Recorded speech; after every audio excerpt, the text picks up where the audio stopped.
Bismillahirrahmanirrahim. Assalamualaikum warahmatullahi wabarakatuh.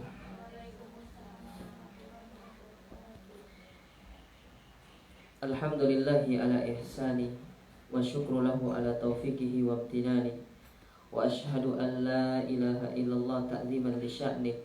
Wa ashhadu anna Muhammadan ad-da'i ila ridwani. Allahumma salli wa sallim wa ala alihi wa ashabihi wa ikhwani. Ya ayyuhalladzina amanu taqullaha haqqa tuqatih wa la tamutunna illa wa antum muslimun. Amma ba'du, fa inna asdaqal hadithi kitabullah wa khairal hadi hadiyun nabi sallallahu alaihi wasallam wa syarrul umuri muhdatsatuha fa inna kulla muhdatsatin bid'ah wa kulla bid'atin dhalalah wa kulla dhalalatin finnar. Masyarul muslimat wal ummahat wal akhwat, ibu-ibu, saudari-saudari yang dirahmati dan dimuliakan oleh Allah Subhanahu wa taala. Alhamdulillah, kita bersyukur kepada Allah di mana pada kesempatan pagi hari yang berbahagia ini kembali kita dipertemukan dan dikumpulkan oleh Allah Subhanahu wa taala di salah satu taman di antara taman-taman surga yang ada di dunia. Nabi alaihi salatu wassalam pernah bersabda di dalam hadis yang sahih yang dikeluarkan oleh Imam Muslim, hadis yang sangat terkenal, yang sangat masyhur di kalangan kaum muslimin, bahwasanya Nabi SAW mengatakan, man salaka tariqan yaltamisu fihi ilman sahhalallahu lahu bihi tariqan ilal jannah. Barang siapa yang menempuh satu jalan dalam rangka untuk dia melakukan thalabul ilmi, dia belajar ilmu agama, dia datang ke salah satu majlis di antara majlis-majlis ilmu untuk dia mendalami tentang agama Allah Subhanahu wa taala, maka jalan tersebut Allah akan gunakan sebagai jalannya untuk dimasukkan ke dalam surga Allah Subhanahu wa taala. Dan semoga kita yang ada di sini, yang berada di salah satu taman di antara taman-taman surga ini, terus termotivasi dengan hadis yang mulia ini, supaya kita tetap semangat dan kita bisa mengalahkan rasa futur, rasa malas yang ada pada diri kita untuk terus menghadiri majelis-majelis ilmu. Dan semoga Allah Subhanahu wa taala memberikan kita keutamaan-keutamaan yang lainnya dari keutamaan dari kita mempelajari agama Allah Subhanahu wa taala. Kaum muslimat yang dirahmati dan dimuliakan oleh Allah, kita lanjutkan kembali kajian kita, yaitu kajian tafsir Al-Qur'anul Karim, yang mana pembelajaran masalah tafsir ini merupakan pembelajaran yang sangat penting, karena ini merupakan pedoman hidup kita, ya, supaya kita bisa mengerti apa yang diinginkan oleh Allah Subhanahu wa taala dari firman-firman yang disebutkan di dalam Al-Qur'anul Karim, dan juga supaya kita bisa memahami apa yang Allah ingin sampaikan kepada kita semuanya. Terkadang kita itu berusaha untuk memahami sebuah tulisan ataupun surat yang ditulis oleh saudara-saudara kita dengan pemahaman yang benar. Kita bertanya kalau kita tidak mengerti tentang isi surat tersebut, lalu bagaimana kalau itu berkaitan dengan apa yang diucapkan oleh Allah Subhanahu wa ta'ala? Maka kata para ulama, hadza min babil aula, maka ini merupakan perkara yang lebih utama. Pada kesempatan yang berbahagia ini, kita akan mempelajari tafsir dari surat Al-Masad atau surat Al-Lahab. Ya. Jadi surat Al-Masad atau nama lain dari surat Al-Masad ini adalah surat Al-Lahab. Ya. Surat Al-Lahab atau surat Al-Masad ini adalah termasuk ke dalam kategori surat Makkiyah. surat Makkiyah. Dan surat ini disebutkan oleh Syekh Muhammad bin Shalih Al-Utsaimin di dalam kitab tafsirnya ini termasuk surat yang turun setelah surat Al-Fatihah. Ya. Termasuk surat yang turun setelah surat Al-Fatihah. Ibu tahu surat Al-Fatihah kan? Ada yang dah hafal? Ada yang dah hafal Al-Fatihah? Jangan tawadhu, Bu. Iya, hafal semua bilang gitu. Kalau ibu dah hafal, sholatnya tidak sah. Karena Al-Fatihah itu di antara nama lainnya yaitu as-sholah, inti dari sholat. Makanya Nabi SAW mengatakan la sholat liman yaqra bi fatihatil kitab. Orang kalau tidak baca Al-Fatihah, sholatnya tidak sah. Ya. Baik. Sebelum kita membaca tafsir dari surat Al-Masad ini, saya ingin menyebutkan satu riwayat di dalam Sahih Bukhari dan Sahih Muslim. Di dalam Sahih Bukhari itu hadisnya itu ada 3, tapi cukup nomornya 1 saja ibu tulis ya, karena nomornya loncat-loncat dia, beda-beda tempatnya. Tapi ibu ambil yang paling dekat saja, yaitu nomor hadis 4770 dalam Sahih Bukhari. Nanti ibu bisa lihat ya. Kemudian dalam Sahih Muslim nomor hadis 208. Ya. Di mana riwayat ini menjelaskan tentang sebab diturunkannya surat Al-Masad. Al-Masad. Pakai kol-kola ya. Bukan kolak ya, bukan kolak pisang. Kol-kola Bu, beda sama kolak pisang. Tapi kenapa kalau selain bulan Ramadan kolak pisang itu susah didapat ya? Ini termasuk makanan bid'ah nih. Loh iya, masa pas bulan Ramadan aja adanya kan? Berarti bid'ah berarti. Baik. 4770. Yang betul itu 0 atau kosong? Hah? 0 yang betul, bukan kosong. Tidak ada dalam bilangan matematika itu 0, kosong itu. Yang betul ada 0. Jadi ibu salah kalau bilang 081 itu. Yang betul 081. Siapa jurusan matematika sih? Hah? Betul atau tidak? Salah juga. Baik. Hadis ini itu diriwayatkan dari Abdullah ibnu Abbas, sepupunya Nabi. Abdullah ibnu Abbas radhiyallahu taala anhuma. Saya bacakan saja riwayatnya ya, sebelum nanti kita masuk ke dalam surat Al-Masad. Berkata Abdullah ibnu Abbas. Abdullah ibnu Abbas mengatakan, lamma nazalat, tatkala firman Allah Subhanahu wa taala yang berbunyi, wa anzir ashiratakal aqrabin, dan berikanlah peringatan kepada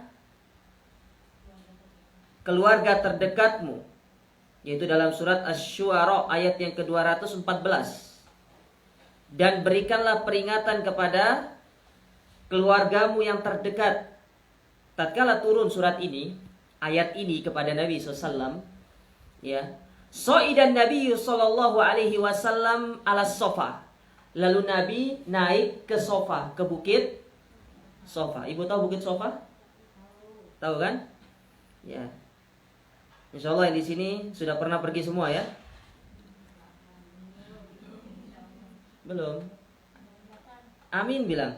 Amin. Iya, jangan bilang belum. Amin, insyaallah. Ada tisu, Bu? Iya.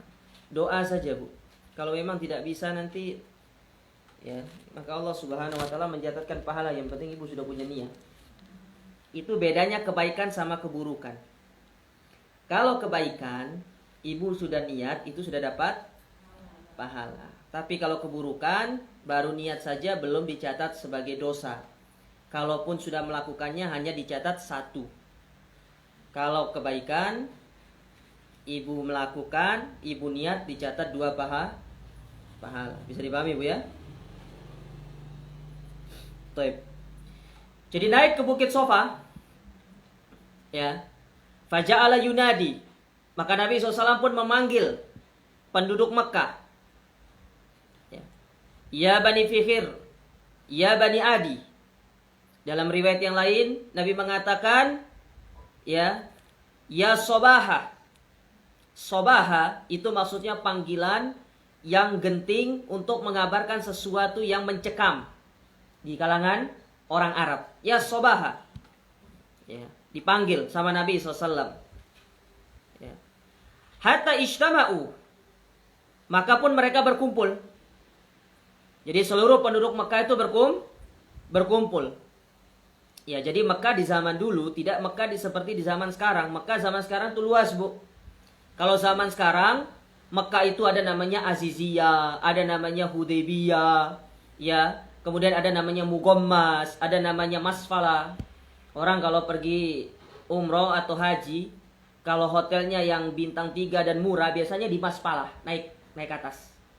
Ya, dari pintu King Abdul Aziz itu ke arah ke arah timur kalau nggak salah, naik ke atas gunung, terowongan itu loh. Ya, terowongan yang mau mengarah ke Aziziyah. Ya, itu namanya Masfalah. Naik ke atas. Ya. Maka mereka pun berkumpul. Faja'ala ar-rajulu lam yastati an yakhruja arsala rasulan liyandhura ma huwa. Sampai-sampai saking pentingnya panggilan ini, kalau ada orang yang nggak bisa keluar dari rumahnya, diutus budaknya biasanya, atau diutus utusannya untuk mendengarkan berita apa yang disampaikan kepada mereka. Ya. Nah, ketika mereka berkumpul, faja'a Abu Lahabin, maka datanglah Abu Lahab. Ada yang menyebutkan Abu Lahab itu adalah nama aslinya. Nama aslinya memang Abu Lahab. Tapi dalam satu riwayat ada yang menyebutkan bahwasanya Abu Lahab itu lakob. Sementara nama aslinya itu Abdul Uzza. Itu nama aslinya. Tapi wallahu a'lam, ya, apakah ini benar atau tidak? Ya, namun intinya Abu Lahab itu adalah pamannya Nabi. Itu intinya. Terlepas dari namanya Abdul Uzza ataupun yang lainnya, ya maka kita katakan itu adalah sebagian dari riwayat. Faja'a Abu Lahab wa Quraisy. Maka datanglah Abu Lahab dengan seluruh penduduk Makkah, yaitu orang-orang Quraisy. Lalu mereka mengatakan kepada Nabi SAW, "Malak, wahai Muhammad, kenapa denganmu? Ya, kenapa engkau mengumpulkan kami? Apa gerangan yang menyebabkan engkau mengumpulkan kami? Apa sebabnya?" Biasanya kan kita kalau suruh orang ngumpul itu kayak Pak RT suruh ngumpul orang, penduduknya warganya kan karena ada sebab, ada sesuatu yang ingin disampaikan, kan seperti itu kan? Ya, mungkin itu berupa nasihat, berupa pengumuman, ya, berupa undangan ataupun yang lainnya. Intinya ketika kita mengumpulkan orang, itu ada sesuatu yang ingin kita sampaikan kepada mereka. Faqala, maka Nabi SAW mengatakan, Aro'aitakum, ya, Aro'aitukum atau Aro'aitakum, Lau akhbartukum anna khailan bil wadi turidu an taghira alaikum akuntum musaddiqiyya. Kata Nabi SAW, bagaimana pendapat kalian kalau aku kabarkan kepada kalian bahwasanya di belakang gunung ini, di lembah ini ada sekelompok pasukan berkuda yang mereka ingin menyerang kota Mekah. Apakah kalian percaya kepadaku? Jadi Nabi kasih prolog. Nabi itu kasih mukaddimah. Sekarang nih kalau aku kabarkan kepada kalian bahwasanya di belakang gunung ini, di lembah tersebut ada sekelompok pasukan berkuda yang ingin datang menyerang kota Mekah. Apakah kalian percaya kepadaku? Ya, lihat bagaimana Nabi SAW bertanya kepada mereka. Apa jawaban mereka? Qalu. Mereka mengatakan orang-orang Quraisy, "Na'am, kami percaya. Majarrabna alaika illa sidqan. Wa fi riwayatin majarrabna alaika kadiban." Kata mereka, kami percaya karena engkau itu tidak pernah dusta. Lihat bagaimana orang-orang Quraisy, mereka itu mengakui bahwasanya Nabi itu adalah orang yang jujur. Ya, Nabi itu adalah orang yang jujur. Makanya beliau diberi gelar yang namanya Al-Amin, orang yang amanah, orang yang terpercaya. Ya, bahkan saking percayanya mereka kepada Nabi SAW, mereka menitipkan harta-harta mereka kepada Nabi. Sampai Nabi diangkat jadi Nabi itu masih nitipkan hartanya kepada Nabi SAW. Karena mereka percaya. Lisan boleh berkata dusta, tapi hatiku tidak bisa aku memungkiri Nabi itu adalah orang yang jujur. Ya. Nah, antara lisan dengan hatinya mereka berbeda. Makanya kata mereka, kami tidak pernah mendapati engkau berdusta. Kami tidak pernah mendapati engkau berbohong. Engkau berkhianat kepada kami. Tidak pernah wahai Muhammad. Maka tatkala mereka menjawab demikian, apa jawaban Nabi SAW kepada mereka? Fa inni nadhirun ilaikum. Ya, atau fa inni nadhirun lakum baina yadai adzabin syadid. Sesungguhnya aku ini datang memberikan peringatan kepada kalian tentang azab yang sangat pedih dari Allah Subhanahu wa ta'ala. Jadi aku kumpulkan kalian sekarang ini, kata Nabi SAW, aku ingin ngabarin kepada kalian, ya, ucapkanlah la ilaha illallah. Katakanlah tidak ada sesembahan yang berhak diibadahi dengan benar melainkan Allah. Tinggalkan patung-patung kalian. Karena di seputaran Ka'bah pada waktu itu, patungnya itu berjumlah 360 patung. Ya, dengan patung-patung terbesar seperti Lata, Uzza, ya, itu patung-patung terbesar mereka. Bayangkan 360 patung mengelilingi Ka'bah, ibu-ibu. Ya, ibu bayangkan 360 patung. Setiap kabilah punya patung. Nanti datang ke patungnya mereka masing-masing untuk nyembelih, untuk memberikan seserahan, ya bahasa kita mungkin memberikan sesajen kepada patung tersebut. Padahal patung itu tidak bisa makan. Ujung-ujungnya juga mereka yang makan sebenarnya. Ya. Kata Nabi SAW, aku berikan peringatan kepada kalian. Supaya kalian itu beriman. Supaya kalian itu menyembah hanya kepada Allah. Supaya kalian itu hanya meminta kepada Allah. Supaya kalian itu beribadah hanya kepada Allah dan tinggalkan sesembahan-sesembahan kalian. Tinggalkan patung-patung kalian. Berhala-berhala kalian tinggalkan semuanya. Ya, tinggalkan. Karena pada hakikatnya semua itu adalah tidak bisa memberikan kalian manfaat ataupun menjaga kalian dari kemudorotan. Nah, setelah Nabi menyampaikan ini, nyeltuklah Abu Lahab. Abu Lahab nyeltuk dia. Ya, apa bahasa kalau bahasa Jawanya? Nyeltuk kan? Ya. Ada bahasa yang lain? Nyaut gitu ya. Ya, nyaut Abu Lahab ini pamannya. Apa kata Abu Lahab? Tabban laka sa'iral yaum. Celaka engkau wahai Muhammad sepanjang hari ini. Alihada jama'tana. Apa gara-gara ini engkau mengumpulkan seluruh kami ini? Hanya ingin engkau ngabarin kepada kami, suruh kami menyembah hanya kepada Tuhan yang satu, engkau kumpulkan kami. Maka ketika Abu Lahab mengatakan tabban laka sa'iral yaum, Allah pun langsung menurunkan surat Tabbat yada abi lahabiw wa tab. Sebagai bentuk apa? Balasan karena Abu Lahab itu mencela Nabi, karena Abu Lahab itu menghina Nabi, maka Allah pun menghinakan Abu Lahab. Iya. Makanya surat Al-Lahab ini adalah surat yang khusus berbicara tentang Abu Lahab. Maka kita katakan Abu Lahab di dalam api neraka. Tidak boleh ragu ibu-ibu. Kalau ibu mengatakan, oh Abu Lahab di surga, hati-hati. Ini bisa kufur. Ya. Tapi tidak semerta-merta langsung nanti Kalau ada ibu-ibu yang mengatakan Abu Lahab di dalam surga, langsung kita katakan kamu kafir, neraka. Tidak boleh. Ya, karena tidak gampang mengkafirkan seseorang itu. Bisa dipahami ibu-ibu ya? Nah, ini sebab diturunkannya surat Al-Lahab. Dan ibu nanti bisa lihat di dalam Sahih Bukhari dan Sahih Muslim. Ya, nanti ibu juga bisa lihat di dalam kitab tafsir-tafsir yang lainnya. Kalau tidak salah, dalam tafsirnya Ustaz Firanda itu ada. Nanti ibu bisa lihat. Dibawakan riwayat ini kalau tidak salah sama beliau. Ya. Baik. Sekarang kita baca tafsir dari surat Al-Lahab yang ditulis oleh Syekh Muhammad bin Shalih Al-Utsaimin. Saya bacakan ayatnya terlebih dahulu. A'udzubillahi minasyaitonirrajim. Bismillahirrahmanirrahim.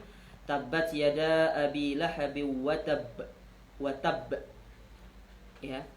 Jadi kolkolahnya kalau yang tasdid di akhirnya bu, kolkolahnya agak dikeraskan dikit, agak tebal, ya. Jadi kalau ada tasdid di belakangnya ya, tabbat yada abi lahabin wa tab.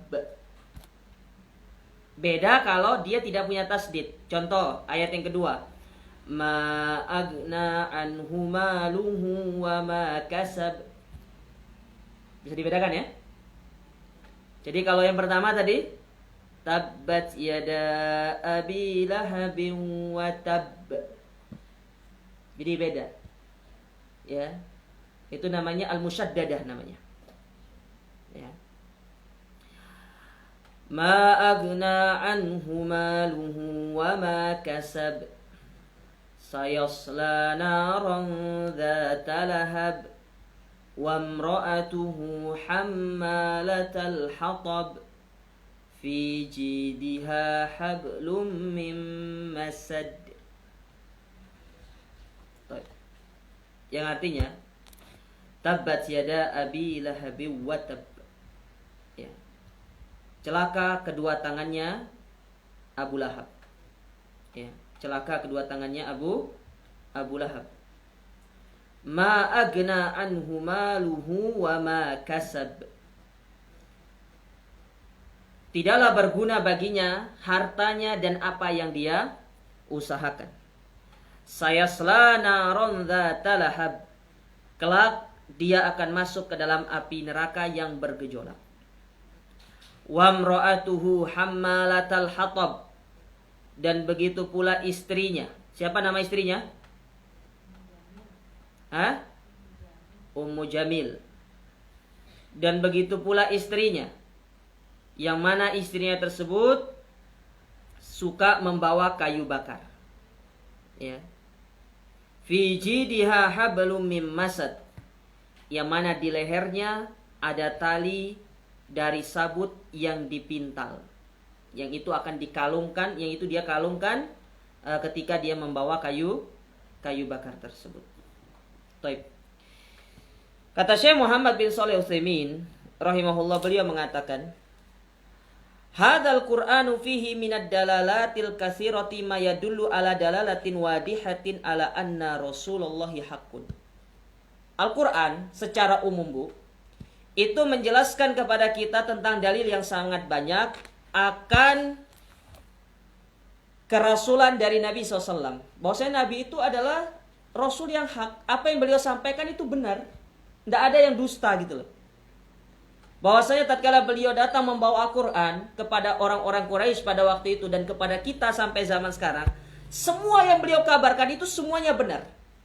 Karena Nabi SAW mengatakan, karena Allah Ta'ala mengatakan tentang Nabi, wa ma yantiku anil hawa in huwa illa wahyun yuha. Muhammad itu tidak berbicara dengan hawa nafsunya, tapi berbicara dengan wahyu. Coba ibu lihat sekarang. Berapa banyak sudah dari hadis Nabi SAW yang sudah terbukti sampai zaman sekarang. Satu contoh. Nabi pernah mengatakan, akan datang kepada kalian satu masa di mana ada sebuah penyakit yang kalian tidak pernah mengenal sebelumnya. Saya mau tanya ibu, ada nggak maklumat kepada ibu-ibu tentang penyakit corona? Ada nggak? Sebelumnya flu burung, pernah dengar nggak masalah flu burung itu? Nggak ada. Ya. Dalam hadis yang lain, dalam hadis Umar bin Khattab, hadis Jibril, ketika Jibril bertanya kepada Nabi SAW, "Ya Muhammad, akhbirni anis sa'ah." Wahai Muhammad, kabarkan kepadaku tentang hari kiamat. Kata Nabi, "Mal mas'ulu anha bi'a'lama minas sa'il." Harusnya yang bertanya itu lebih paham daripada yang ditanya. Lalu Jibril mengatakan, tanda-tandanya aja. Lalu Nabi mengatakan, di antara tanda-tandanya, ya, kata Nabi SAW, di akhir dari tanda-tanda tersebut, ya, anta lidal amatu rabbataha wa antarul khufatar urata ya asya'iyata tawaluna fil bunyan. Betapa banyak mereka penggembala-penggembala kambing yang tidak beralaskan kaki, mereka berlomba-lomba membangun bangunan yang tinggi. Antum tahu, ibu-ibu tahu, kok antum sih? Ibu-ibu tahu negara yang suka menggembala kambing mana? Timur Tengah. Betul tidak? Sekarang coba lihat Timur Tengah itu, bangunannya. Bangunan tertinggi di mana? Hah? Dubai. Negara mana itu? Timur Tengah itu kumpulannya, Bu, negaranya. Uni Emirat. Ya, Uni Emirat Arab. Itu Uni Emirat Arab kalau dalam bahasa Arab itu artinya Al-Imaro Al-Muttahida. Jadi Imaro itu maksudnya negara-negara yang disatukan jadi satu. Jadi Dubai itu negara sendiri, Abu Dhabi itu sendiri. Kan ada 7 negara itu di 7 bagian di Uni Emirat Arab itu. Dikumpulkan jadi satu, namanya Uni Emirat Arab. Ya. Lihat di Dubai itu, gedungnya tingginya Masya Allah. Ya. Tidak ada yang bisa mengalahkan gedung di Dubai itu. Berlomba-lomba. Orang Qatar bangun, orang Kuwait bangun, ya, orang Bahrain bangun. Negara Timur Tengah itu berlomba membangun bangunan yang tinggi. Ini tanda-tanda dari kiamat. Dan itu sudah terbukti. Ya. Makanya apa yang disampaikan oleh Nabi SAW itu adalah sesuatu yang hak. Tidak ada yang dusta, ibu-ibu. Makanya kita harus mengimani apa yang disampaikan oleh Nabi.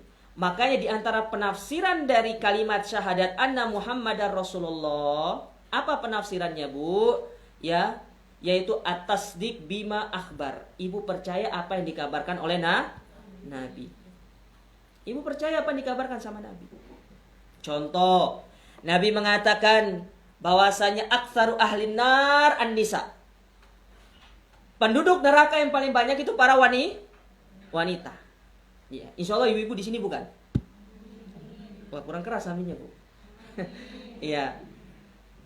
Penduduk neraka yang paling banyak itu adalah para wanita. Apa sebabnya? Yakfurnal ashir. Mereka itu paling suka tidak bisa berterima kasih kepada suaminya. Banyak atau tidak sekarang? Banyak. Hanya gara-gara terang bulan gak dibelikan, ibu langsung bilang, memang suamiku tidak pernah berbuat baik sama aku selama ini. La haula wala quwata illa billah. Rumah dibangunkan, anaknya 10. Kurang cinta apa suaminya sama ibu? 10 anak ibu kan? Kalau kurang tambah. Banyak anak, banyak. Ya. Kalau sama ibu saya bilang banyak anak, banyak rezeki. Tapi kalau sama bapak-bapak, banyak istri, banyak.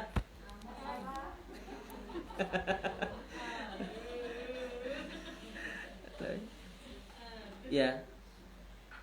Jadi benar, Bu. Nah, apa yang disampaikan oleh Nabi itu benar adanya. Laisa yad'u li mulkin wala li jahin. Nabi ketika dakwah, Nabi tidak mengajak kepada pribadi, tidak mengajak untuk beliau mendapatkan harta, mendapatkan kedudukan, tidak. Makanya ketika Utbah ibnu Rabi'ah datang kepada Nabi, nawarin, Muhammad, ente mau harta, anak kasih harta. Ente mau jadi orang yang pendudukan tinggi, anak kasih. Yang penting ente jangan dakwah. Jangan ente menyesatkan kami, kata Utbah ibnu Rabi'ah datang kepada Nabi SAW secara pribadi. Menghadap Nabi SAW. Apa kata Nabi SAW? Kalau memang Nabi itu pingin harta, Bu. Kalau memang Nabi itu pingin kekayaan. Pingin Nabi itu menjadi orang yang, orang yang tinggi, kedudukannya tengah masyarakat. Nabi ambil. Tapi Nabi tolak mentah-mentah. Karena Islam itu tidak bisa didakwakan dengan apa? Melalui kekuasaan. Ya, tidak bisa Islam itu kita dakwakan kalau kita ngambil harta. Makanya orang dakwah itu, ya, Dia cari kemuliaan kepada Allah, bukan cari kemuliaan di hadapan manusia. Ya. La tarjun nasa fillah. Ya. Jangan engkau mengharapkan manusia melalui jalan Allah, tapi mengharapkanlah Allah di tengah kita berdakwah kepada manusia. Muliakan Allah, Allah muliakan kita di hadapan manusia. Ya. Jangan jual agama ini untuk mendapatkan kekayaan, untuk mendapatkan kedudukan di tengah manusia. Karena ingat, ketika seorang menjual agamanya untuk mendapatkan kekayaan di tengah-tengah manusia, Allah tinggalkan dia dan manusia pun akan menghinakan dia cepat atau lambat. Betapa banyak para dai yang mencari kemuliaan di tengah manusia dengan agama, Allah hinakan dia. Betul atau tidak? Allah hinakan dia. Karena agama itu tidak bisa dijual, Bu. Ya, Nabi Muhammad tidak seperti itu. Ya. Wala ri'asati qaumihi. Nabi Muhammad tidak mencari kekuasaan di tengah kaumnya. Wa a'mamir rasuli alaihi salatu wassalam inqasamu fi muamalatihi wa muamalati rabbi azza wa jalla ila thalathati aqsam. Kemudian kata Syekh Muhammad bin Shalih Al-Utsaimin, bahwasanya paman-paman Nabi itu terbagi menjadi 3 golongan. Ya. Paman-paman Nabi itu terbagi menjadi 3 golongan. Paman Nabi ada berapa? Paman Nabi ada berapa, Bu? Ibu sibuk nulis atau ibu kan ini? Paman Nabi ada berapa? Ya Allah, paman Nabi tidak tahu, Bu. Bu, paman Nabi ada berapa? Masya Allah. Kiamat sukro. Paman Nabi ada 4. Dari 4 itu berapa yang beriman? 1 kata. Tulis ini, tulis. Saya paling gemes kayak gini nih. Untung ibu-ibu ya. Bahaya tak sikat tuh. Ya. Saya kalau ngajar dulu, mahasiswa itu paling takutnya sama saya. Kalau nggak bisa saya suruh keluar. Ya. Saya suruh keluar, Bu. Tutup pintu dari luar. Harus gitu, harus keras memang. Tegas supaya dia itu bisa memahami pelajaran. Ya. Mohon maaf saya agak tegas sedikit sama ibu-ibu ya. Ini bentuk cinta saya sama ibu-ibu ya. Yang pertama, yaitu kismun amana bihi wa jahada ma'ahu wa aslama lillahi rabbil alamin. Kelompok yang pertama yaitu paman Nabi yang beriman, yang berjihad dan dia masuk ke dalam agama Islam. Ada 2 orang. Yang pertama Hamzah bin Abdul Muttalib dan yang kedua Al-Abbas ibn Abdul Muttalib. Ada berapa berarti? 2. Bisa dipahami sampai sini? Ya, saya tanya bulan depan. Saya ulangi. Yang beriman, berjihad dan masuk ke dalam agama Islam yaitu Hamzah bin Abdul Muttalib dan Al-Abbas ibn Abdul Muttalib. Yang pertama kali masuk Islam dari kedua itu adalah Hamzah.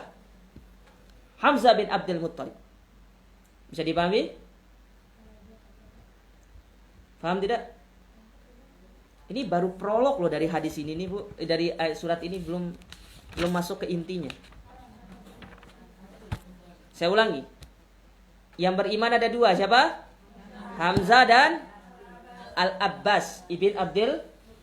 Yang pertama kali masuk Islam siapa? Hamzah. Yang pertama kali meninggal siapa? Dari kedua ini Hamzah. Tapi kalau nanti dari seluruh pamannya yaitu Abu Thalib nanti.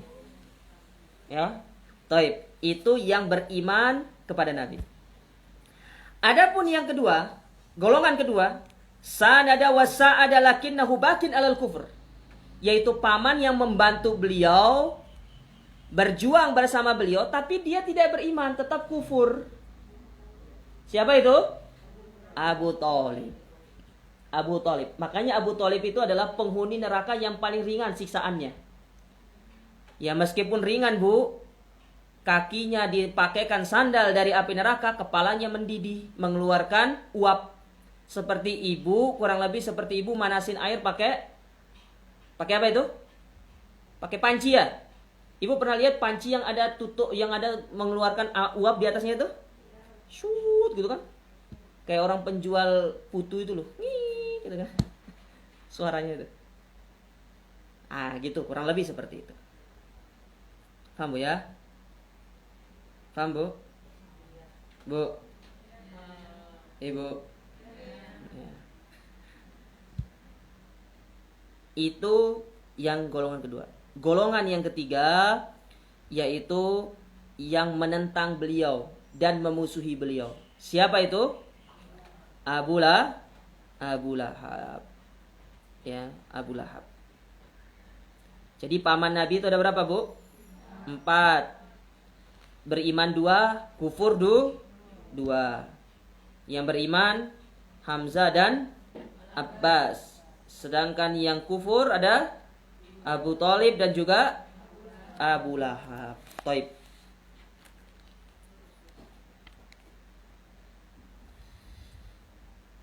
Allah Subhanahu wa taala berfirman, "Tabbat yada Abi Lahab wa tab."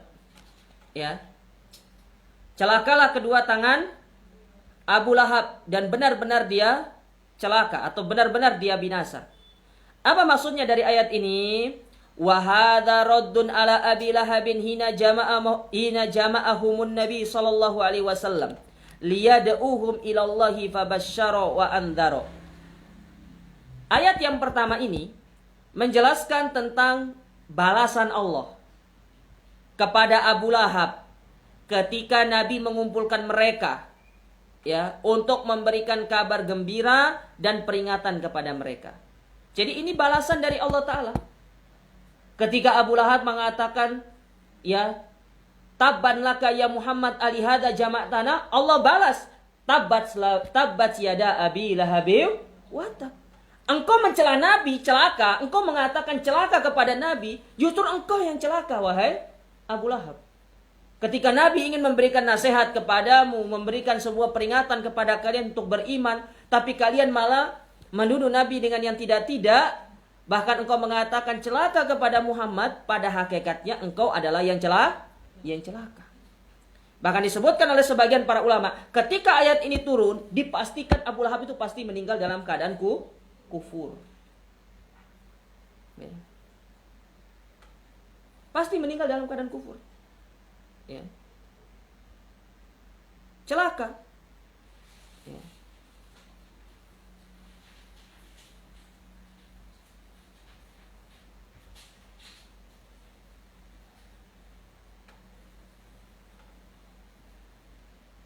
Sehingga seolah-olah Abu Lahab itu meremehkan apa yang disampaikan oleh Nabi. Ya. Meremehkan ya, bahwasanya apa yang disampaikan oleh Nabi berupa seruan untuk beriman itu adalah perkara yang sudah tidak perlu didengar lah. Ini anak kemarin sore, ngapain kita dengar? Ya, ada diremehkan. Padahal itu merupakan sebuah perintah dari Allah Ta'ala. Ya. Seperti ucapan Allah Ta'ala dalam surat Al-Anbiya ayat yang ke-36. Di mana Allah Subhanahu wa taala berfirman, "Ahadzal ladzi yadhkuru alihatakum."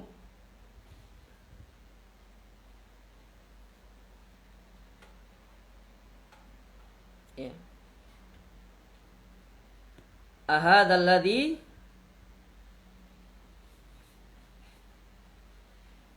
yadhkuru alihatakum. Apakah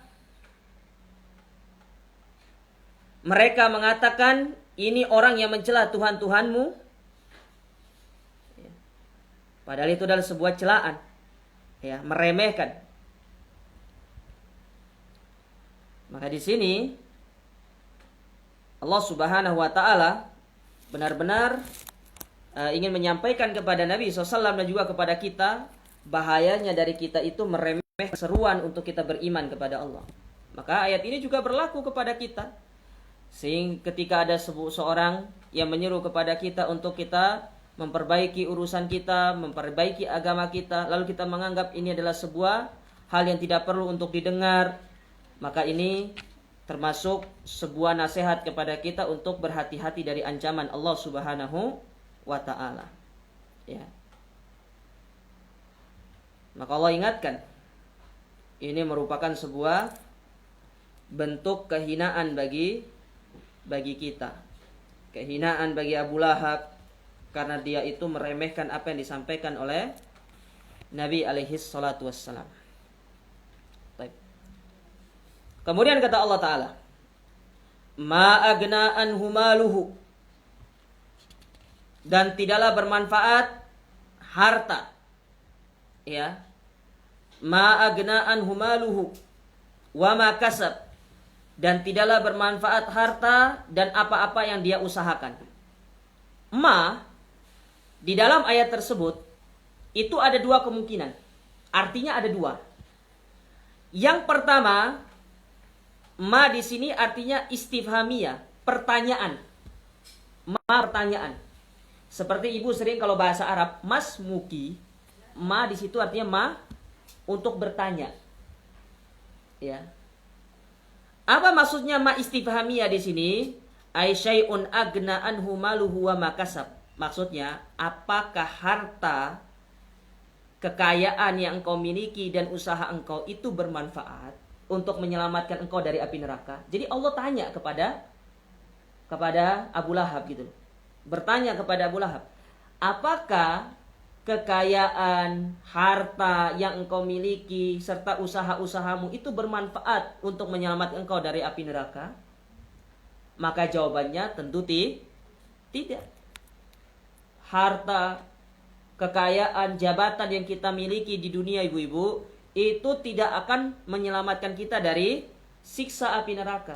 Karena itu Allah sudah menegaskan di dalam Al-Qur'anul Karim, yauma la yanfa'u malun wala banun illa man atallaha biqalbin salim. Ya. Hari di mana tidak akan bermanfaat harta, anak, jabatan, segalanya tidak akan bermanfaat kecuali yang mendatangi Allah dengan hati yang selamat. Dalam surat Asy-Syu'ara ayat 88 sampai 89. Ya, makanya jangan bangga dengan apa yang kita miliki dari kehidupan dunia, dari harta duniawi. Karena semua itu ibu akan tinggalkan. Semua itu ibu akan tinggalkan. Bukankah Nabi SAW mengatakan, idza matal insanu inqata amaluhu illa min thalas. Kalau seorang sudah meninggal dunia, maka terputuslah seluruh amal ibadahnya kecuali dari 3 hal. Yang pertama, sedekah jariyah. Sedekah jariyah itu akan bermanfaat bagi kita kalau sedekah itu dibangun di atas keikhlasan. Lah kalau ibu riya, apa manfaatnya? Lah kalau ibu cari muka di hadapan orang, apa manfaatnya sedekah itu? 1 miliar pun ibu sumbangkan ke masjid yang harusnya jadi pahala jariyah, tapi karena niatnya ibu ingin dikatakan sebagai orang yang suka nyumbang, ibu tidak dapat pahalanya. Yang ibu dapat hanya pujian orang. Oh, fulana itu orang yang suka bersedekah. Ingat, ibu catat di dalam diri ibu, Allah itu tidak zalim, Bu. Allah itu maha adil. Allah itu maha adil. Apa yang menjadi niat ibu di dalam beramal, ingin mendapatkan pujian orang, cari muka di hadapan orang, Allah kasih semua itu kepada ibu. Tapi pahala ibu tidak dapat. Pahala ibu tidak dapat. Ya. Ibu tidak dapat pahala. Maka betapa banyak orang selama dia kaya, orang mendatangi dia, tapi ketika dia miskin, orang menjauhi dia. Karena dia bermuamalah bukan kepada Allah, tapi bermuamalah kepada manusia. Maka jangan cari muka di hadapan orang itu. Tidak ada manfaatnya. Ya. Tidak ada manfaatnya. Rugi orang cari muka di hadapan manusia itu. Cari muka itu di hadapan Allah, Bu. Itu kalau ibu ikhlas sedekah jariyah. Au ilmun yuntafa'u bi, atau ilmu yang diamalkan, yang diajarkan sama orang. Makanya penting seorang itu punya ilmu untuk diajarkan. Tidak perlu jauh-jauh lah. Ya. Terkadang kita tuh suka berpikir, berarti ustadz saja yang bisa mengamalkan ilmu. Saya katakan, ibu rumah tangga bisa. Gimana cara ngajarinnya? Ajarin anak ibu. Ibu ngajarin anak ibu ya. Nah, kalau masuk kamar mandi itu pakai kaki kiri. Kalau keluar pakai kaki kanan. Baca doa ya. Ya, baca doanya tetap di luar semua, bukan di dalam. Ya. Nanti ada yang salah kaprah. Berarti baca doa gufronakanya di dalam Ustaz. Tidak, setelah keluar. Bukan di dalam. Ya. Nah, ibu ajarkan itu kepada anak ibu. Anak ibu mengamalkan hal tersebut, diajarkan kepada cucu ibu. Cucunya ngajarkan lagi sama cucunya lagi. Cucu terus sampai itu pahalanya luar biasa. Belum lagi diajar sama orang. Ya. Makanya menyampaikan ilmu bukan hanya ustadz yang duduk di sini. Ibu bisa. Ibu punya anak 10, 20 misalkan. Ajarkan semua ilmu itu. Tidak harus jadi ustazah di hadapan manusia yang banyak. Ibu jadi ustazah di hadapan anak-anak ibu. Itu sudah luar biasa ilmunya. Makanya belajar. Penting belajar itu. Makanya kata para ulama, seorang ibu itu merupakan madrasatul ula li abnaiha. Sekolah pertama. Ya. Makanya sering disampaikan oleh para praktisi pendidikan Islam. Saya katakan para praktisi pendidikan tarbiyah nabawiyah. Umur anak-anak itu untuk orang tuanya dari 0 sampai 6 tahun. Itu untuk orang tuanya. Di saat itulah dia harus mencekoki anaknya dengan pendidikan Islami. Karena ketika sudah masuk 7 tahun, anak itu sudah bergaul dengan temannya. Masuk ke sekolah. Disitulah anak itu akan membandingkan. Bilang sama gurunya. Loh Ustadz, ibu saya bilang begini. Sampai rumah bilang, Bu, ustadz saya bilang begini. 0 sampai 6 tahun, disitulah ibu itu untuk mencokoki dia pendidikan Islam. Masukkan ilmu kepada dia. Supaya apa? Masuk ke poin yang ketiga nanti. Wa waladun solihun yad'ulah. Yaitu anak soleh yang mendoakan kedua orang tuanya. Ada satu faedah yang terkadang kita tidak sadar dengan hadis yang mulia ini. Ketika para ulama menyebutkan, ya kenapa Nabi SAW menyebutkan tentang anak yang soleh yang mendoakan kedua orang tuanya dengan fi'il mudhore, kan yad'u, itu fi'il mudhore, Bu.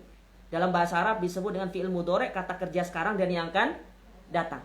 Kata para ulama, di antara makna dari fi'il mudhore itu adalah yufidul istimror. Bahwasanya seorang anak itu bukan sekali, 2 kali, 3 kali mendoakan orang tuanya, tapi terus menerus. Dan ini tidak akan mungkin terjadi kecuali ibu menanamkan pendidikan Islami kepada mereka. Bisa dipahami, Bu? Ya. Tidak ada manfaatnya. Kecuali kalau ibu dari sekarang memanfaatkan mereka. Kalau sudah meninggal, ketemu sama Allah Ta'ala, semuanya kita tinggalkan. Harta kita tinggalkan. Ya. Apa yang menjadi bagian kita dari harta? Apa yang sudah kita makan, apa yang sudah kita infakkan. Uang 1 miliar ibu tabung di bank, itu buat ahli waris. Rumah mewah yang kita bangun, kita sudah mati, anak yang menjadi ahli warisnya. Jangan bangga dengan apa yang kita miliki. Tetaplah menjadi orang-orang yang terus tunduk kepada Allah Subhanahu wa Ta'ala. Taib. Ya. Ini kita lari ke parenting Islami nih. Ya. Sekarang kita kembali ke sini. Jadi ma yang pertama di ayat tersebut itu disebut dengan apa? Ma istifhamiyah, sebagai pertanyaan. Apakah bermanfaat harta dan usahanya Abu Lahab? Jawabannya tidak. Sedangkan yang kedua, ma di situ bisa artinya ma an-nafiyah. Apa ma an-nafiyah itu? Sebagai bentuk pengingkaran. Ma nafiyah. Mengingkari. Jadi Allah mengingkari. Apa maksudnya Allah mengingkari di sini? Bahwasanya Allah mengingkari, ya, apa yang dikumpulkan Abu Lahab dan apa yang diusahakan Abu Lahab itu tidak akan pernah bermanfaat. Jadi ma artinya di situ adalah la agna anhu maluhu wa makasab. Sekali-kali tidak akan memberikan harta dan apa yang diusahakan oleh Abu Lahab untuk menyelamatkan dia dari api neraka. Tidak akan bisa. Tidak akan bisa, Bu. Ya. Makanya ya, supaya bermanfaat apa yang kita usahakan, maka kita gunakan semua itu untuk kita mendekatkan diri kepada Allah Subhanahu wa Ta'ala. Makanya kata Nabi SAW dalam hadis yang dikeluarkan oleh Imam At-Tirmidzi di dalam sunannya, nomor hadis 1358, ya, 1358 dalam Sunan Tirmidzi, kata Nabi alaihi salatu wassalam, inna atyaba ma akaltum min kasbikum Sesungguhnya perkara yang paling baik untuk kalian makan itu dari hasil usaha kalian. Kerja, cari nafkah. Ya. La taftahu babal mas'alah. Jangan buka pintu-pintu meminta. Jangan minta sama orang. Kecuali kalau minta anaknya nggak apa-apa. Nek minta jangan. Nek minta anaknya nggak apa-apa. Pak, saya datang ke sini minta anak bapak. Ya, nggak ada masalah. Wa inna auladakum min kasbikum, dan sesungguhnya anak-anak kalian itu dari hasil usaha kalian. Ya, anak-anak itu hasil usaha dari kedua orang tuanya. Maka manfaatkan usaha itu untuk kita semakin dekat kepada Allah. Ya, bagaimana cara memanfaatkan anak kita? Ya, kita didik dia dengan pendidikan Islami, dengan pendidikan yang baik. Sampai di sini paham ibu-ibu? Paham? Insya Allah paham atau tidak? Ya. Insya Allah paham bilang gitu bu. Kalau ibu bilangnya insya Allah itu antara dua. Insya Allah saya belum paham Ustaz. Saya minum dulu ya. Habis suara saya ini.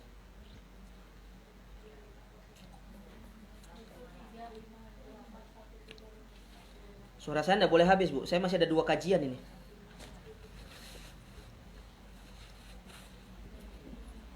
Taib. Sampai mana kita? Ayat yang kedua ya. Sekarang ayat yang ketiga.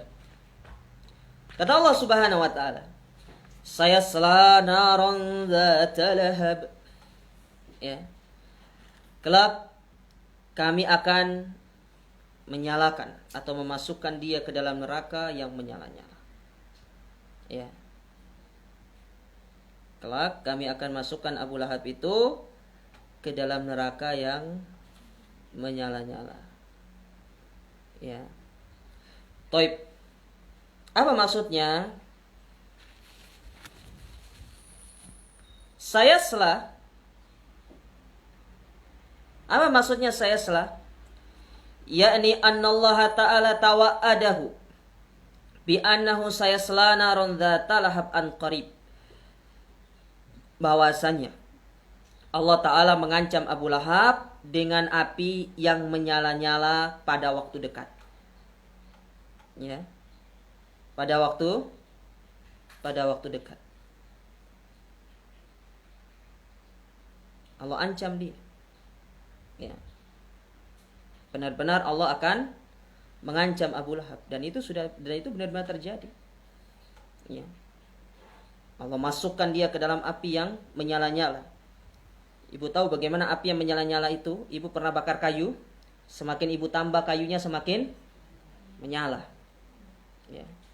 Makanya sebelum mau masuk neraka, uji nyali dulu dengan pegang api dunia. Kalau ibu selamat, hebat berarti. Tapi saya tidak merekomendasikan. Paling nanti masuk UGD. Ya. Ustaz, gimana kalau orang-orang yang dia itu main api terus tidak terbakar? Kita katakan, kalau dia orang yang beriman kepada Allah, ya, mungkin itu hanya sekali, 2 kali dia selamat. Tapi kalau dia terus-terus ternyata tidak terbakar dan dia adalah orang yang jauh dari Allah, kita katakan bisa jadi dia bermain dengan syaitan. Maka tidak usah heran kalau ada orang pesulap gini-gini, sudah tidak usah heran. Siapa pesulap yang terkenal itu? Yang dari Amerika itu siapa namanya? David Copperfield. Oh, tuh kalau kan sulapnya ekstrim itu kan ya, kepada Allah Subhanahu wa taala. Ya.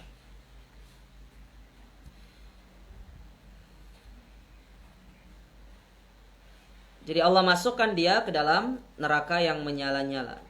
Dan ini ancaman yang sudah terjadi kepada Abu Lahab.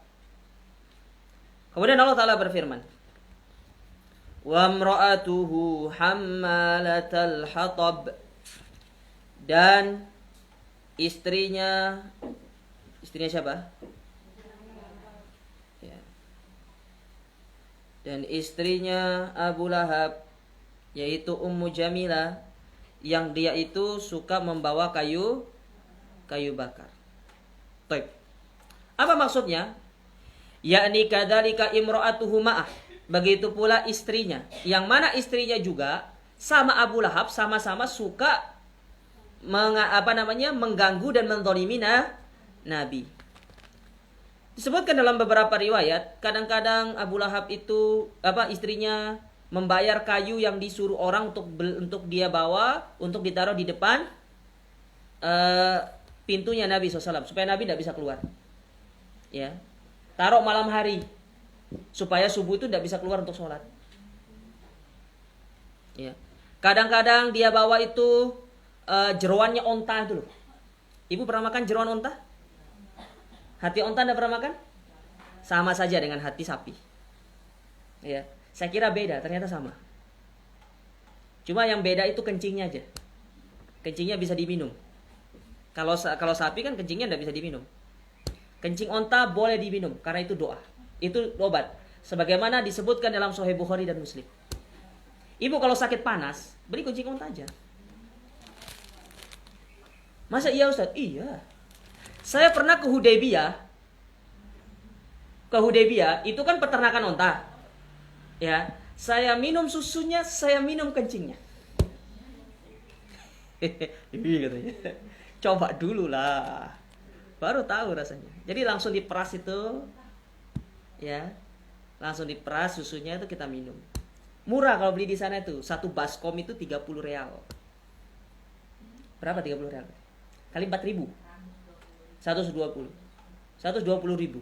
Karena kalau ibu beli satu botol gini, kalau sudah masuk ke kota Mekahnya, itu harganya sudah mahal. Satu botol yang ukuran 600 mili, itu harganya 30 real. Kalau ibu belinya di Hudaybiyah, itu 30 real satu baskom. Tapi mereka itu jarang yang mau jual kepada orang yang pergi umroh. Nah, saya pergi waktu itu, saya bukan rombongan umroh, tapi pergi sama teman. Ya, pergi sama teman saya. Ya, jadi saya tidak bawa ID card, saya tidak bawa apa segala macam. Pergi ya sudah pakai jubah biasa, kayak orang Arab gimana pakai jubah kan? Pergi pakai jubah ke sana, ya. Sampai sana saya ditanya, ya. Anta mu'tamir? Bukan. Saya bukan mu'tamir, karena saya sudah selesai umroh. Ya. Bahasa saya mu'tamir itu ya sedang tapi dia pahamnya saya lagi umroh. Saya sudah selesai umroh, kan baru sudah selesai, saya sudah cukur botak pada waktu itu. Saya bilang, saya tolib, saya siswa, saya penuntut ilmu, dan saya benar penuntut ilmu, saya tidak bohong. Karena kalau saya bilang saya mu'tamir, saya tidak boleh masuk ke situ. Hanya disiapkan di jalan-jalan yang besar menuju Hudaybiyah. Ya, itu kencingnya bisa dicoba. Ya, pesing nggak? Enggak bang. Tenang aja, enggak. Coba aja dulu. Ya, nanti kalau kesempatan ibu-ibu pergi umroh, bilang sama pembimbingnya itu, Ustadz, tolong kita diajak ke Hudaybiyah dong, gitu lah. Ya, bilang sama pembimbingnya. Memang itu bukan bagian dari perjalanan travel, tapi jamaah boleh minta, ya. Ya, tapi harus mengeluarkan biaya pribadi. Tidak ada masalah, biar coba pengalaman bu. Naik taksi hanya sekitar 50 real kok. Ya, berempat. Ya, pergi nanti ya. Ya, kalau sudah dibuka untuk umrohnya dibuka secara reguler lagi seperti biasa. Harus ibu coba. Iya. Masa belum coba susu onta sepanjang usia ibu? Tapi jangan pergi kebun binatang nanti diperas susunya, jangan. Ya. Taib. Jadi jeroan onta kadang-kadang ditaruh di depan pintu rumahnya Rasulullah, ditaruh. Maka pernah satu ketika Abu Lahab itu bawa jeroan onta, ternyata di belakangnya ada Hamzah. Ada Hamzah. Ya tahulah Hamzah itu orangnya temperamen Hamzah itu. Pungut. Keempat orang itu, Al-Abbas, Abdul Muttalib, Abu Lahab, yang paling ditakuti itu Hamzah. Hamzah itu terkenal dengan Asadullah, singanya Allah. Sebelum jadi Islam, Hamzah itu terkenal sebagai pemegangnya padang pasir. Ya. Makanya ketika Nabi SAW dicela sama Abu Jahal, ya, dicela sama Abu Jahal lagi sholat di Ka'bah, kemudian sampai berita kepada Hamzah, Hamzah baru pulang berburu. Disampaikan oleh seseorang kepada Hamzah bahwasanya ibnu akhi, ya, anak dari saudaramu yaitu Muhammad dicela sama Abu Jahal gini. Belum ditaruh panahnya sama Hamzah itu, langsung pergi ke tempatnya mereka berkumpul. Turun kuda, nanya, "Aina Abu Jahal?" Keluar Abu Jahal, wala salam wala kalam, ditonjok sama Hamzah. Ya. Ditunjuk satu-satu. Awas kalian katanya. Itu Hamzah. Ya. Disuruh ambil katanya. Ya, jangan taruh situ. Ya, diambil sama Abu Lahab lagi. Nah, ini menunjukkan bahwasannya saking cintanya Hamzah bin Abdul Muttalib kepada Nabi Muhammad sallallahu alaihi wasallam. Ya. Taib. Wahia imra'atun min asyrafi Quraisyin. Ummu Jamilah atau Ummu Jamil ini adalah perempuan yang terpandang di kalangan orang-orang Quraisy. Ya, mungkin bahasa kita dibilang sosialita bukan. Sosialita bukan, kayaknya bukan. Tapi dia memang terpandang gitu loh. Mungkin bahasanya kayak istri pejabat gitu loh.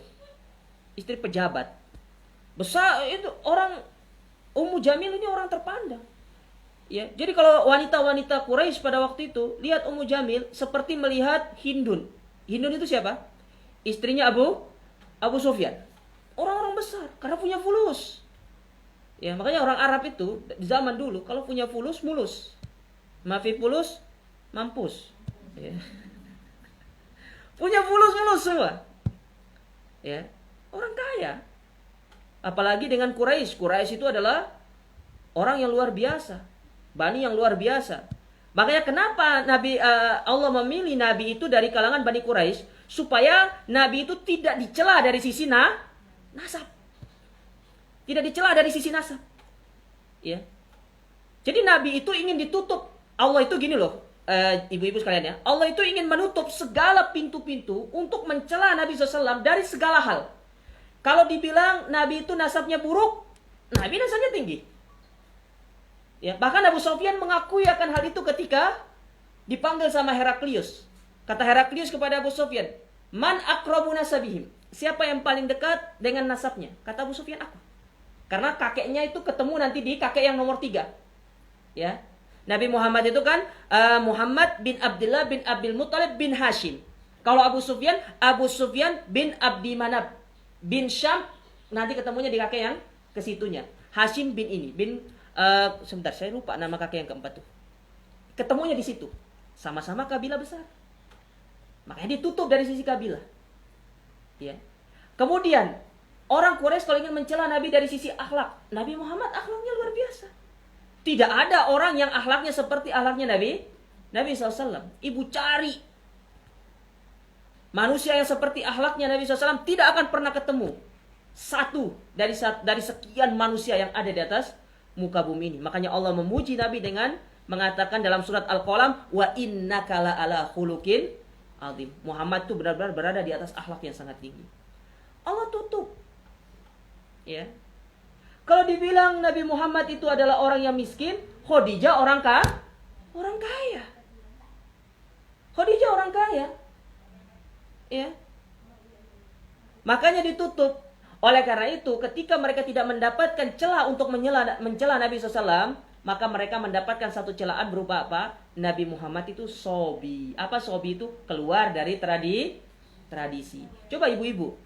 Kalau sudah ngaji, kemudian ibu-ibu tidak kumpul dengan kebiasaan-kebiasaan dulu. Apa katanya? Ini orang ini tidak ngikut tradisinya katanya. Iya loh? Kan gitu. Jadi ini adalah sebuah kaset yang terus apa bahasanya? Alasan-alasan klise lah mungkin bahasanya. Kaset yang lama yang akan terus berputar. Ya. Terus berputar. Mau dicela dari sisi nasab, tidak mungkin. Mau dicela dari sisi harta, ibu juga tidak minta sama mereka. Ya, tapi dicela apa? Oh, iku wong itu keluar dari adat istiadat. Bisa dipahami ibu-ibu? Ya. Nah, kita kembali ke sini. Jadi Ummu Jamil itu orang yang tinggi nasabnya, dzu nasab. Lakin lam yagni anha syarafuhu syai'an likauniha syarakat zaujuha fil ada'i wal itsm.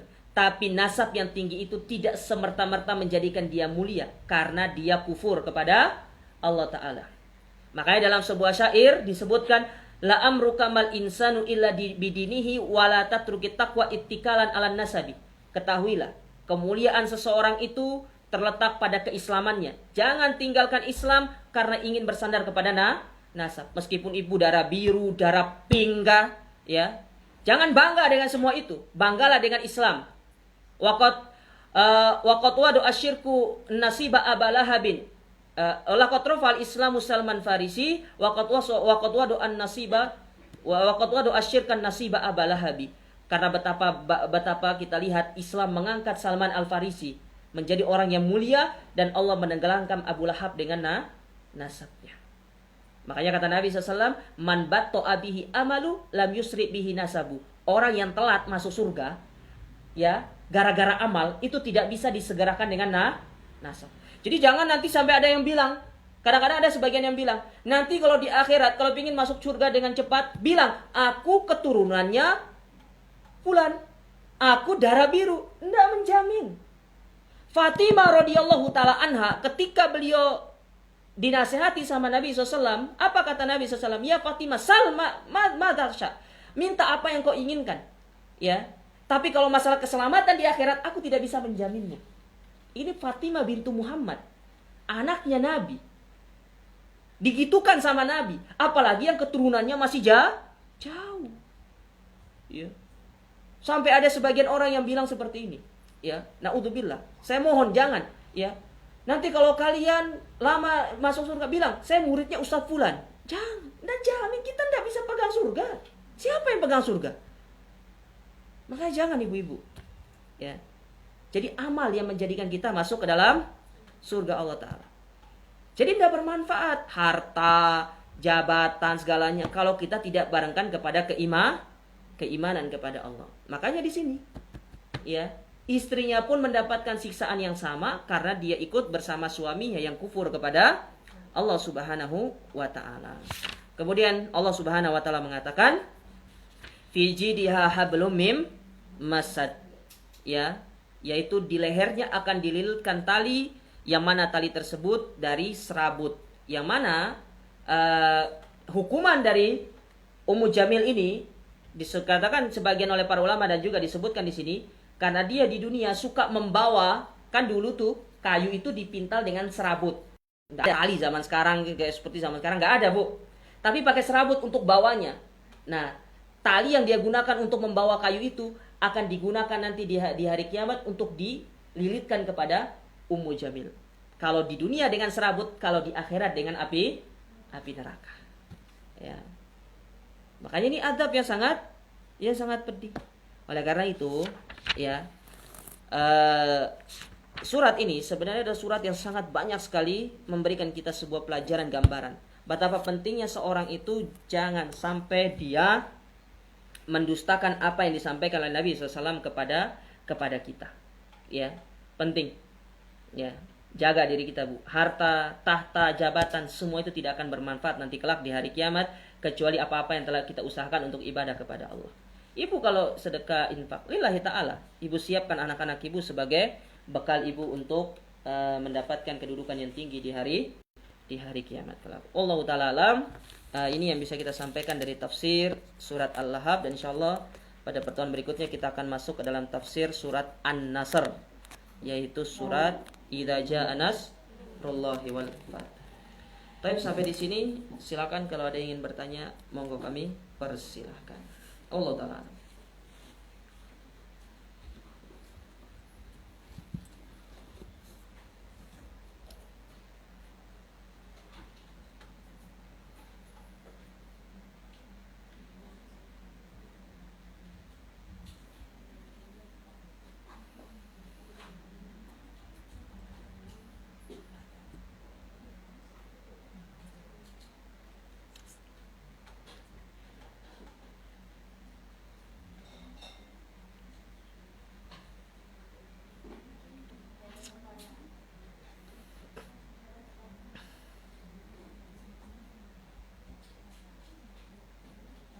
Ada pertanyaan? Monggo.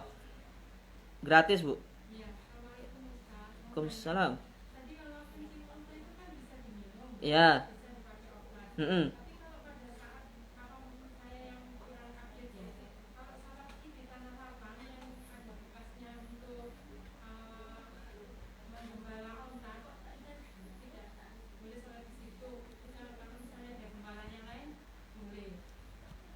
Jadi hukum satu-satu itu beda, Bu. Ya, meskipun kencingnya itu diperbolehkan, tapi hukum yang lain juga berbeda. Contoh misalkan, hukum yang lain dari onta ya. Ibu diperbolehkan minum kencing onta dan itu tidak najis, betul tidak? Tapi satu sisi, kalau ibu makan daging onta, maka ibu harus berwudu ulang. Paham? Jadi hukumnya beda-beda. Kita patuhi hukumnya saja, Bu. Paham ya? Ya. Itu yang disebutkan oleh para ulama. Ya. Jadi hukumnya beda-beda. Jadi jangan dikiaskan nanti berarti kencingnya sapi boleh dong, ya. Kencingnya kambing boleh dong. Ya, kalau ibu mau coba-coba silakan aja. Saya tidak jamin kalau itu. Ya. Bisa dipahami, Ibu ya? Ya. Jadi hukumnya itu tergantung bagaimana dalil menjelaskan dan kita tidak boleh menghukumi secara umum kecuali kalau dia itu sifatnya adalah sifat yang umum. Ya, tidak ada dalil secara terperinci. Silakan. Waalaikumsalam.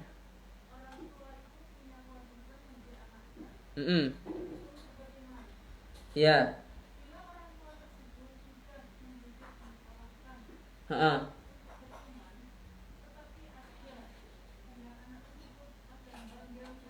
Ha-ha. Ya. Tetap harus dididik, Bu. Nah, ibu sudah punya hujah. Artinya kalau ibu sudah mendidik, ibu sudah punya hujah. Sudah punya jawaban kalau dia ditanya, kenapa anakmu di dunia tidak beriman? Aku sudah didik dia, aku sudah sekolahkan dia, aku sudah ini dia. Jadi sudah lepas hujahku. Ya, sudah lepas maksudnya kita ini sudah punya jawaban gitu loh. Tapi perlu dipahami, ya, sampai kapan orang tua itu harus mendidik anaknya? Sampai kalau dia perempuan, ya, sampai nanti diambil sama calon suaminya, sama suaminya.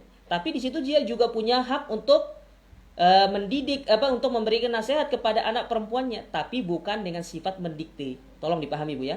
Jangan dikte anak ibu. Ya, sebagaimana ibu dulu tidak senang didikte sama orang tua ibu. Jangan dikte anak ibu. Tapi diberikan sebuah nasihat. Berbeda dengan anak laki-laki. Karena anak laki-laki itu ya kewajibannya itu berbakti kepada kedua orang tua yang lebih utama. Tetap harus dididik sampai dia itu kalau sudah besar tetap harus kita berikan nasihat. Kadang ada orang tua ya, masukin anaknya ke pondok, itu sudah melepas tanggung jawab. Tidak. Justru ketika dia masukkan anaknya ke pondok, orang tua juga harus punya peran penting untuk memberikan nasihat kepada anaknya. Ya. Kadang ada orang tua seperti itu. Maka apa bentuk kita mendidik anak kita kalau anak kita di pondok? Ibu kunjungi dia, ibu tanya kabarnya, piye tole? Ya, kamu di sini enak tak? Ya. Apa yang menjadi keluh kesahmu coba sampaikan kepada umimu ini gitu kan. Ya. Jadi tetap harus mendidik. Nah, kalaupun sudah mendidik ternyata anak itu ya ya tetap seperti itu, ya ibu berdoa dan nanti ibu di hari kiamat sudah punya hujah, sudah bisa menjawab pertanyaan Allah ketika ibu ditanya. Ya. Ibu Maisaro, ada yang namanya Maisaro sini? Ada. Fatimah, ada Fatimah? Bu Fatimah misalkan. Kenapa kamu tidak didik anakmu? Saya sudah didik. Saya sudah sekolahkan dia, saya sudah ajarkan dia. Saya sudah berdoa kepada Engkau ya Allah, tapi nyatanya dia tidak berubah. Saya sudah melakukan tugas saya sebagai seorang ibu. Ya. Nanti anaknya juga akan disidang. Kenapa kamu tidak mau ikut ibumu? Ya. Kita akan disidang semua nanti. Selain kita disidang sendiri, kita akan disidang bersama orang-orang kita yang kita pernah zalimi.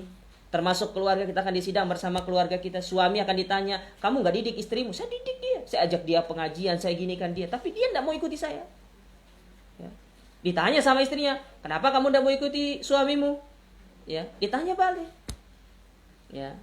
Makanya rumah tangga itu perlu ada yang namanya ta'awun. Tolong menolong. Kan pingin masuk surga semua. tolong menolong. Seorang ibu sama bapak itu harus tolong menolong di dalam mendidik anaknya. Jangan serahkan urusan anak ibu, urusan cari duit bapak. Enggak gitu. Ada khotok, salah. Ya. Jangan kita apa istilahnya bahasanya ya? Mentaksim. Apa mentaksim itu? Mengklasifikasikan pekerjaan. Pokoknya kalau urusan rumah tangga itu istri dah. Urusan di luar suami. Lah khotok. Ya.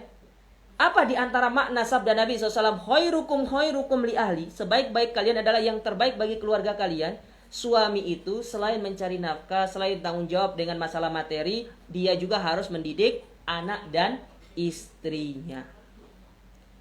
Nggak salah seorang suami yang seperti itu. Ya. Seorang istri pun demikian. Berarti kalau masalah cari rezeki biarkan suami. Seorang istri juga dia punya tanggung jawab untuk mencari rezeki, tapi bukan mencari dalam artian dia kerja, tidak. Bagaimana caranya? Kalau harta suami itu dimanfaatkan sebaik-baiknya. Ya, paham Ibu-ibu? Ya. Kalau harta suami dimanfaatkan dengan sebaik-baiknya. Jangan mentang-mentang suaminya gajinya per bulan 50 juta. Karepku wis 50 juta gaji suamiku. Nggak gitu. Ya. Manfaatkan dengan sebaik-baiknya. Ya. Ibu bisa sedekah, ibu sedekah. Ibu bisa infak, ibu infak. Bisa dipahami ibu-ibu ya? Ya, jadi perlu ta'awun. Jadi intinya dari pertanyaan ibu tadi, kalau ibu sudah mendidik, ibu sudah memiliki hujjah. Ibu sudah punya jawaban. Terlepas dari semua itu, ibu tetap berdoa kepada Allah Ta'ala. Makanya jangan sampai orang tua itu menghentikan doa untuk anak-anaknya. Karena doa yang paling didengar sama Allah Ta'ala untuk anak itu adalah seorang orang tua, termasuk seorang ibu. Angkat kedua tangan ibu, minta sama Allah Ta'ala. Saya pernah cerita tentang masalah sesudes? Belum? Sesudes itu dulu waktu kecil, saya baru lihat postingan itu di beranda Facebook itu saya baru lihat. Tapi saya diceritakan cerita ini itu sudah zaman sama ustadz saya dulu yang memang dari kecil sudah tinggal di kota Mekah, dan dia ya sekolahnya itu bareng sama saya Sudes. Dicerita dulu Sudes kecil katanya nakal. Pernah satu ketika ibunya bikin makan. Akhirnya ketika bikin makan sudah disiap dihidangkan, saya Sudes ini bawa pasir. Pasir itu dimasukkan ke dalam makanan. Ya, marah ibunya. Akhirnya ibunya bilang apa? Sudes, kamu pergi Masjidil Haram sana. Pergi ke Masjidil Haram sana. Jadi sudah kamu imam di Masjidil Haramain sana itu. Entah itu di Masjid Nabawi ataupun Masjidil Haram. Itu doanya seorang ibu. Sekarang terbukti. Beliau jadi kepala imam. Kalau mungkin di Indonesia itu sentara menteri agamanya yang mengatur urusan Masjidil Haram dan Masjid An-Nabawi. Beliau kepalanya.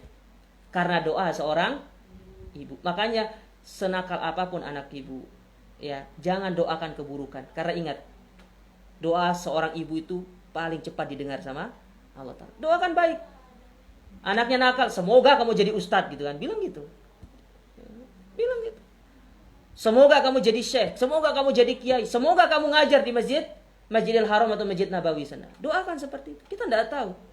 Bisa jadi ketika ibu mengucapkan itu lewat malaikat, diaminkan sama malaikat. Allah kabulkan doa ibu. Bisa dipahami ibu-ibu? Ya.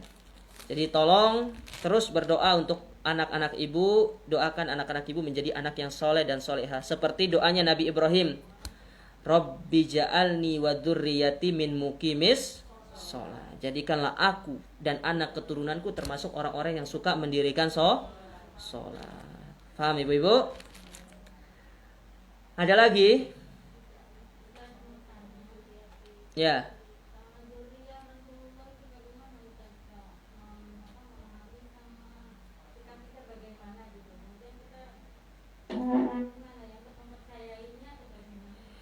Kita katakan keturunannya Nabi itu ada, tapi tidak boleh berlebih-lebihan, tidak boleh gulu.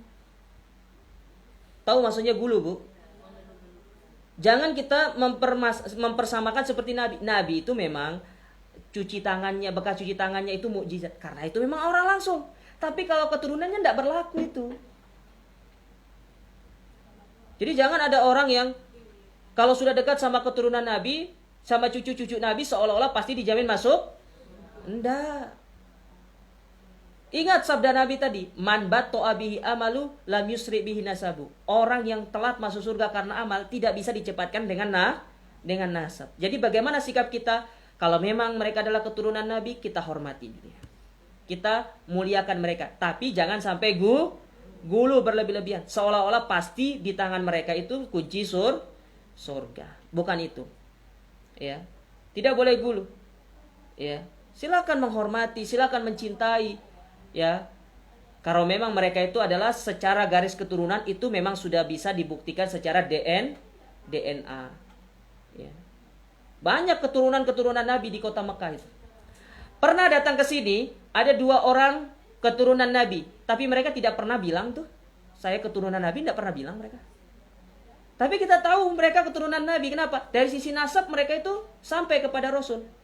Bahkan mereka itu adalah orang-orang yang mendakwakan kepada sunnah, bukan yang mendakwakan kepada perkara baru dalam urusan agama. Ini yang harusnya dilakukan oleh keturunan Nabi. Mengaku keturunan Nabi, tapi justru jauh dari ajaran Nabi, maka ini adalah contoh keturunan yang menyimpang dari kakeknya. Ya. Harusnya kita kalau bangga dengan kakek kita, kan kita mengikuti jejak kakek kita, kan seperti itu. Ya. Jadi ini yang harus dipahami. Kita muliakan mereka, kita hormati mereka, tapi jangan sampai berlebih-lebihan. Jangan gulu, ibu-ibu. Ya, jangan gulu.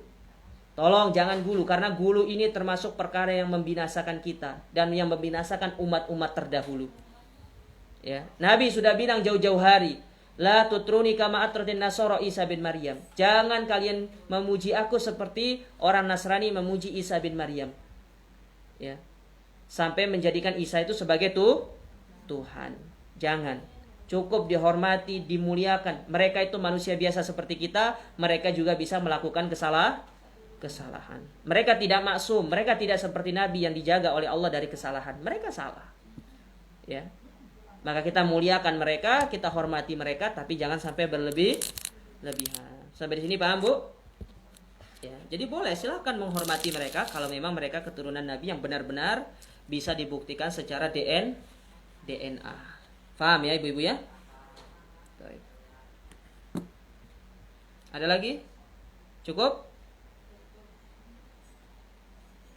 Cukup ya? Baik, saya rasa ini bisa kita sampaikan ibu-ibu. Semoga bermanfaat. Wa jazakumullahu khairan atas perhatian ibu-ibu sekalian.